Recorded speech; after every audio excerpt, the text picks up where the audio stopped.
talk about Green Pond, since it is something that the council just voted on another grant, and about the continued growth of that project. Remind people where Green Pond came from and how it's grown and how it's been a big deal here. Well, the big thing is when Tommy Dunn got elected, and one of the things he ran on was he stated that there was Lake Hartwell was being underutilized and the public didn't have a lot of access to it, and it was probably one of the greatest resources Anderson County had, and we needed to make people aware of it, and we needed to start doing development out there. So there had been some embryonic ideas about Green Pond, so we talked to Mr. Dunn and he said, go. Knowing full well that we didn't have money for total build out, but we did have PCB money. Remind people where that came from if somebody doesn't know. PCB money comes from when Sangamo plant up in Pickens put all the PCBs in Lake Hartwell. Then there was a huge lawsuit, and part of that settlement was to restore fisheries in the polluted area. And so we were successful to get some of that money.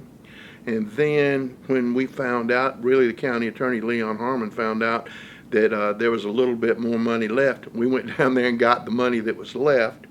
And then we were able to get a sports fishers grant, which is a federal grant. That's a lot of money. It's a lot of money, and they're very hard to get, and we got one. And we never expected to get the second one, but we got the second one. And I know it's because DNR knows that we will do what we say, and they have seen the results of that turning into a world-class fishery. And when we got the third sports fishers grant, that's recent, we just approved this Tuesday. And so that's another $1 million. And so we're going to really make the dock nicer, and we're going to put some more amenities out there, and hopefully in the winter we can begin on the amphitheater. So the evolution of Green Pond has been a slow progression, but we're doing it, and we're trying to use as much as possible other people's money. And if you think of Green Pond right now, which, you know, you can go out there just to go look. You know, you can go sit on that dock and fish. And the beach out there? You can go out there if you want to, you know, people swim out there. And so you can just go sit up on the high hill and look at the lake. You don't have to go fishing, okay? It's for all kinds of different things, and there's a lot of nice places to picnic up there. But if you think about where we are right now, what are we doing to bring in tourists? Well, you're not bringing them in with Clemson football games, which was always a steady source of revenue, accommodations tax money for Anderson County. So really, the only thing we have right now pulling in tourists are the fishing tournaments that we're having on Lake Hartwell. Not last weekend, but the weekend before last, we had 700 room nights in our area. Now, that was some hotels, but it was also some Airbnbs, and it was also some people camping. So that is bringing people in when an accommodations tax is a tax on hotels in places where people stay. So the only reason you pay that tax is if you're staying at a hotel or a rental or something like that. So, but in addition to that, last Tuesday, council also gave permission for us to proceed with the Shores of Ashbury development. In the Shores of Ashbury development, really, well, you can look at Green Pond and see Ashbury, and you can be at Ashbury and see Green Pond. But that's going to be a huge development, and again, we're almost there. We'll have it in place next spring because council voted to allow us to move ahead. But you're going to have yurts for those who can't go to Tibet. Tell people what a yurt is. Yurt is a bunch of, and they won't be using hides, but in Tibet it's a bunch of hides put together around a structure. So you'll be able to stay in a yurt. They're going to have ADA accessible tree houses. They're going to have a floating water park. They're going to have a few cabins, and they're going to have campground areas, and they're going to have a little snack area, little tiny restaurant. I'm at full tilt, and a whole host of activities going on at Ashbury Park. So we're really excited about that. So not only do we have Green Pond, but we've got the Shores of Ashbury. And the good thing about the Shores of Ashbury, we're not developing that park. Private enterprise is developing that park, but we will, because we are leasing that property from the Corps of Engineers. We will receive income from those people using that land because they will be paying us fees for the use of that land. So It's a floating water park. a floating water park. So that's another step in the right direction of bringing tourism to Lake Hartwell. Plus, we've also been working with Big Water Marina, which is a huge anchor in the big water down there with the Boggs brothers, and we've been helping them a little bit. They don't need much help, but that's turning into something very huge and spectacular, and I know that they're probably going to make it even more spectacular in the next 8 to 12 months. I know they are, and then after that, that could become a total resort also.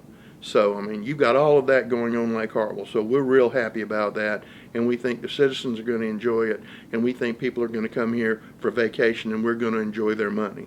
It looks like the county may be potentially taking over another abandoned... We're looking at 2 other ones because the core is they're closing parks down. Asbury Park was closed, and so we're looking very hard at taking over 2 other parks so the public can have access to that. Those parks are more homegrown parks, you know what I'm saying? We use those parks, and we want to keep them open, and we don't want them closed, so we're looking very carefully at that. And the economic impact of Green Pond has been in the $20 to $60 million.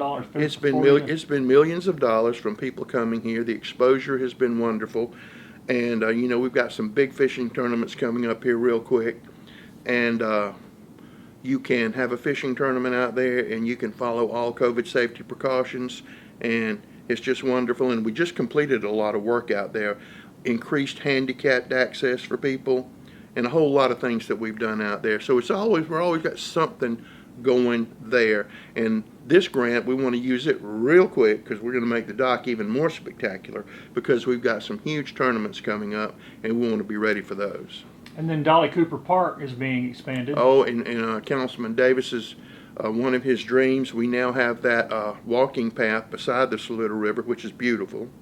And now, and maybe even today, and today is Thursday, that we have finished reviewing the bids to really have a first-class baseball, softball field at Dolly Cooper Park.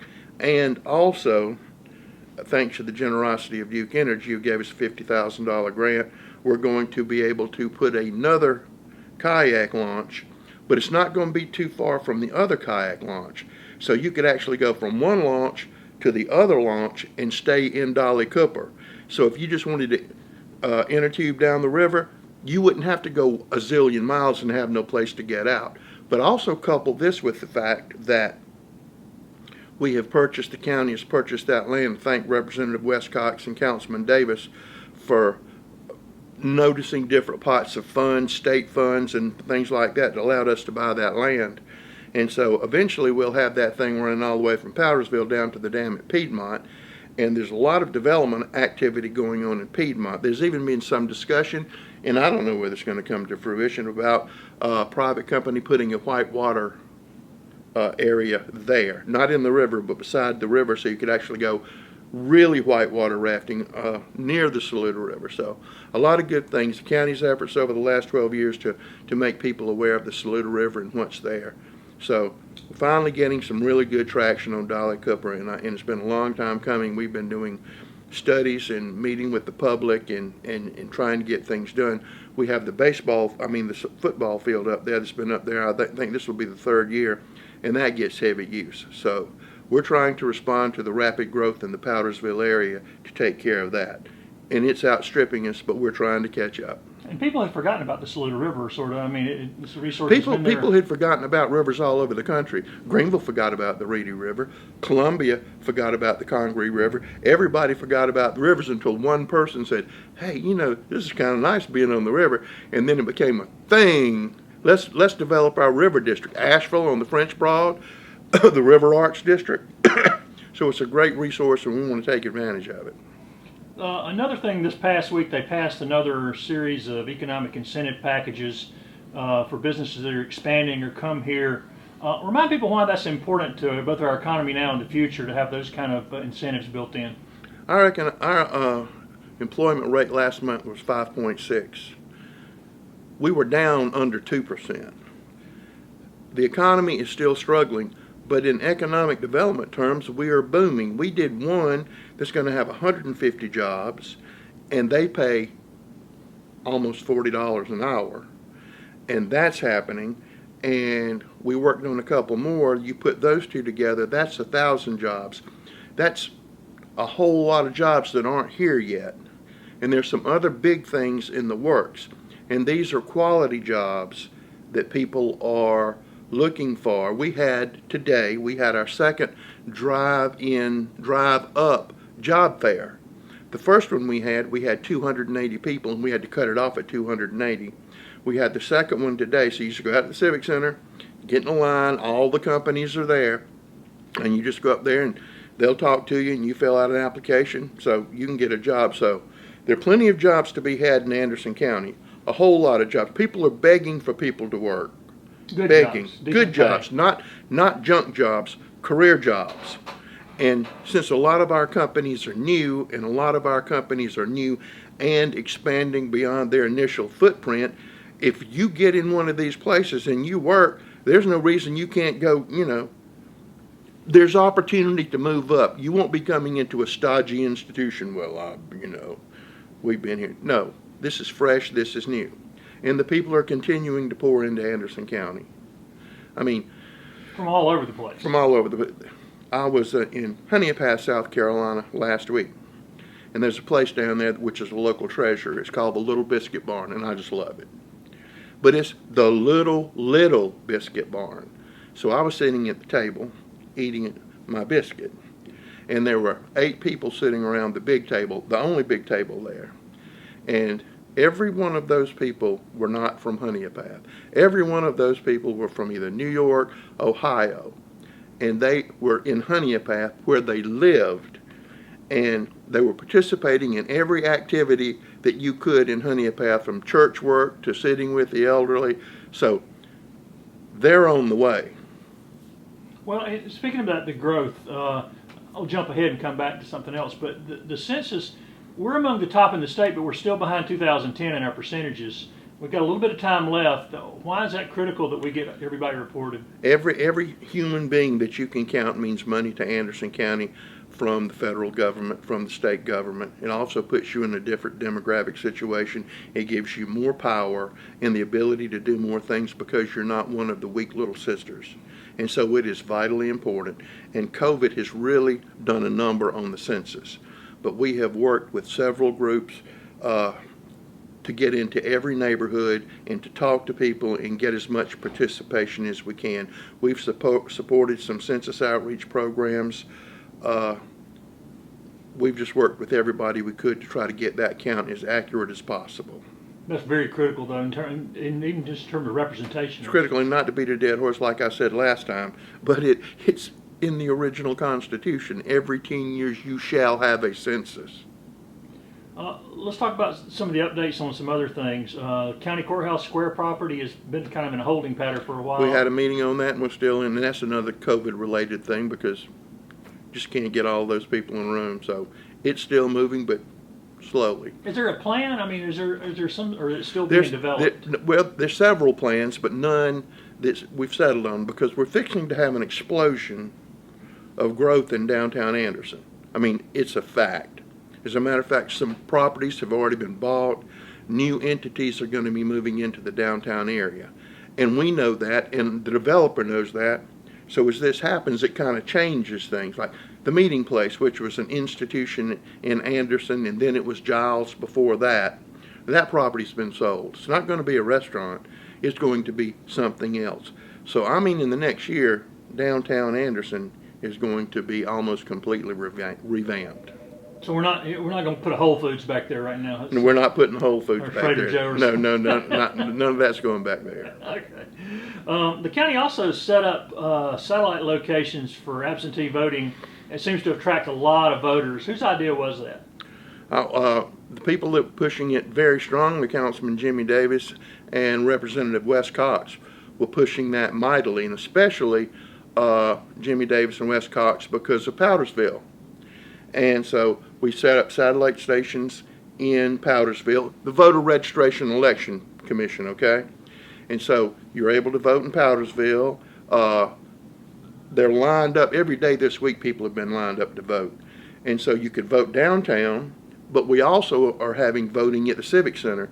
And I was at the Civic Center this morning, and the doors open at 8:30, and there were already people lined up way before 8:30. So at the Civic Center today, you could vote, you could get a job, and if you were a kind person, you could donate a coat or sweater to the Anderson County Sheriff's Department, who is having a coat drive out there. So between 8 and around 12:30, the Civic Center had a lot of stuff going on.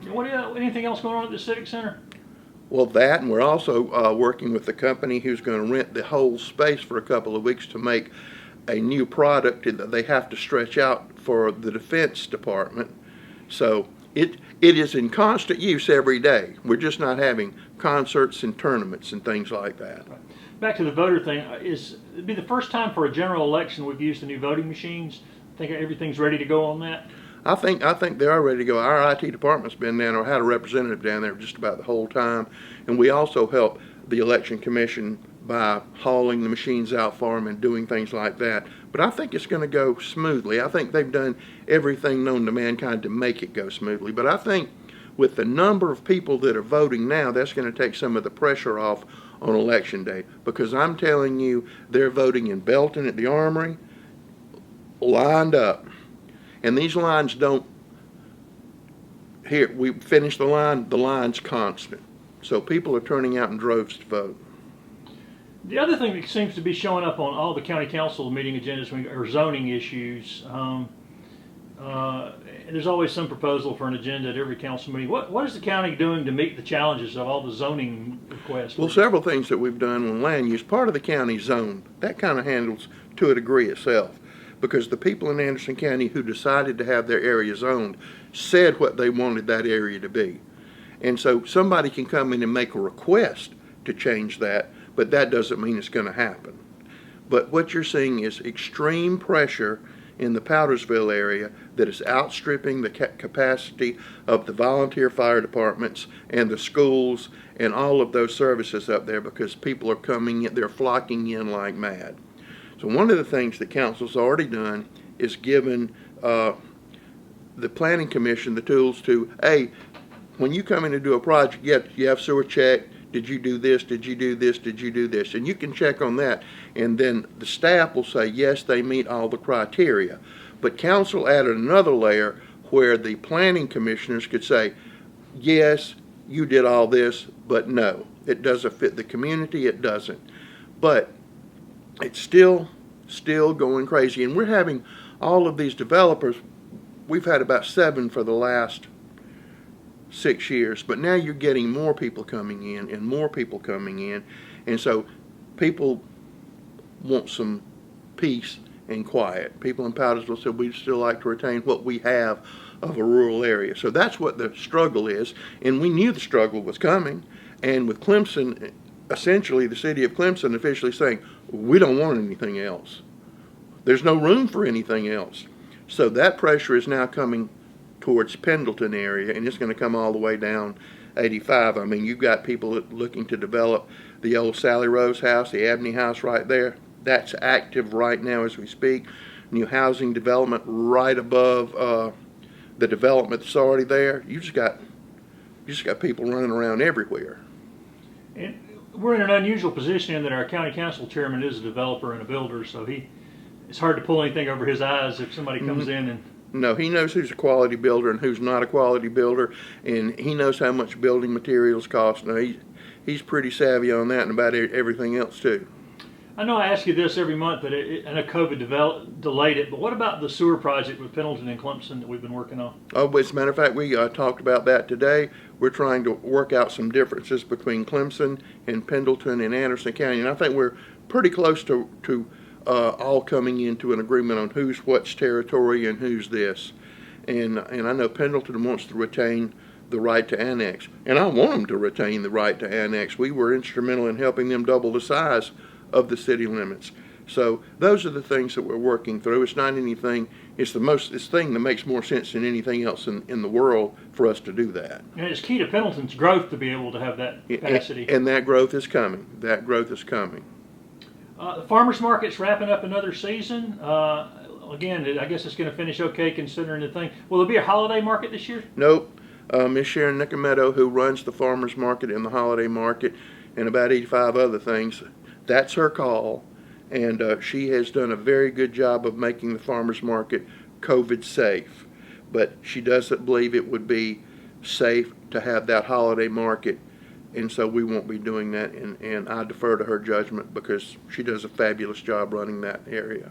Are there any other victims? Will there be a Christmas parade this year? Veterans parade? No, we're not in charge of the Christmas parade, Right. and we're not in charge of the Veterans parade. But I think the Veterans parade is going to be canceled, Right. and I think you have a lot of older veterans, and I don't think they want to risk their health. Right. And the Christmas parade, I guess, is still up in the air. Some communities are thinking, since it's outdoors, but they're worried about people on floats. So Yeah, you but just- then you worry about that, and then you worry about, I mean, are you going to have any bands participate? Right. You know, I mean, that's not our call, that's a city call. Right. But that's a tough one right there. What's the latest you're hearing from Paul's? I know they went through a lot, but they're open and Well, Paws is doing good, and if you ride out by there, right beside Paws, you will see a whole lot of dirt being moved, thanks to a certain foundation who always wants to remain nameless. The large check that they gave us, we're getting ready, well, we're doing it, we're building the dog park out there right now, but it's beginning to look more like a dog park than just somebody out there pushing dirt around in a bulldozer. I think by next year they'll have it done. I hope so. I hope so. All right, as we record this interview, there are 49 days, that's 7 weeks till Thanksgiving, which means that weekend is about 40 days away. Is the county tree going to light up that weekend before Thanksgiving? Absolutely. And so it'll stay. And it'll be turned off Monday morning. After the Thanksgiving weekend. Yes. And that's for families visiting to come That's in. for families visiting, and I know some people say, well, it takes away. Well, it doesn't take away, because if those families coming in for Thanksgiving, we want them to see that tree, and we want their families to bring them down to see that tree and to brag about their county. And so I just think that's important, Especially this year. especially this year. The original tree was 28 feet tall, and last year, I think thanks to the fertilizer, it topped about 40 feet. Will it grow another 5 feet this year? Oh, I'm pretty sure it will, because it's been in specially controlled conditions to allow maximum growth.